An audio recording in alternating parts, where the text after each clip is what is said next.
Nadiad ST depot ખાતે વિદાય સમારંભ યોજાયો। ગુજરાત એસટી નિગમ નડિયાદ ડેપો ખાતે ફરજ બજાવતા જુનિયર આસિસ્ટન્ટ તરીકે ફરજ બજાવતા શકીલભાઈ વોહરાને પ્રમોશન સુરત ખાતે મળતા ને વયમર્યાદાને કારણે નિવૃત્ત થતા ડ્રાઈવર આનંદભાઈ પરમાર અને લાલાભાઈ ડ્રાઈવરની બદલી પોતાના વતન ખાતે થતા ભારતીય મજદૂર સંઘ નડિયાદ ડેપો દ્વારા તેમનો ભવ્ય વિદાય સમારંભ યોજવામાં આવ્યો હતો। આ સમગ્ર કાર્યક્રમનું આયોજન બીએમએસ ટીમ નડિયાદ દ્વારા હાથ ધરવામાં આવ્યું હતું, જેમાં ડેપો મેનેજર કે પરમાર, રહેમાનભાઈ મલેક, મેઘાબેન પ્રણામી, વનરાજસિંહ મહિડા, વિજયસિંહ સોઢા પરમાર સાથે ફ્રેન્ડ ફોલોવર ગ્રુપ હાજર રહી કાર્યક્રમને સફળ બનાવ્યો હતો। આવી મજા ક્યારે પડે?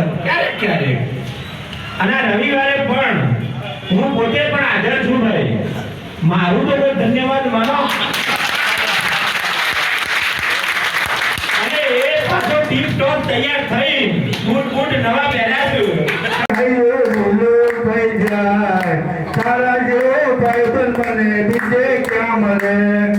એના પહેલા રજા લઈ, કારણ એને બધું ખબર છે ભાઈ, એક્સિડન્ટ થશે તો ફલાણું થશે તો છેલ્લે આવું થશે તો ફલાણું થશે તો આ બીક, આ ડર, પણ આ તો યાર આનંદ, એને મનો ડર, એને તો છેલ્લા ટાઈમ સુધી નોકરી આયોજન કર્યું એ બદલ એમનો હું ખૂબ ખૂબ આભાર માનીશ।